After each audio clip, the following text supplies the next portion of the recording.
السلام علیکم ورحمۃ اللہ وبرکاتہ۔ حضرت عائشہ رضی اللہ تعالیٰ عنہ سے روایت ہے کہ ایک شخص نبی کریم صلی اللہ علیہ وسلم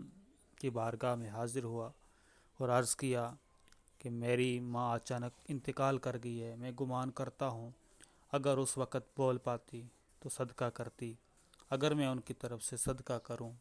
تو انہیں ثواب ملے گا؟ فرمایا ضرور ملے گا۔ حضرت عائشہ رضی اللہ تعالیٰ عنہ سے ایک دوسری روایت ہے، انہوں نے فرمایا کہ نبی کریم صلی اللہ علیہ وسلم نے ارشاد فرمایا، مردوں کو برا بلا نہ کہو، کیونکہ انہوں نے جو کہا جو کیا اسے آگے بیچ دیا اور وہ اس تک پہنچ گئے۔ ابو ہریرہ رضی اللہ تعالیٰ عنہ سے روایت ہے، انہوں نے فرمایا کہ رسول اللہ صلی اللہ علیہ وسلم نے ارشاد فرمایا، جو شخص پاک کمائی سے کھجور کے برابر صدقہ کرے تو اللہ تعالیٰ پاک کمائی کو ہی قبول کرتا ہے، تو اللہ تعالیٰ اسے اپنے داہنے دست قدرت میں لیتا ہے، پھر اس سے بڑھاتا ہے جیسے تم لوگ اپنے بچڑے کو پالتے ہو۔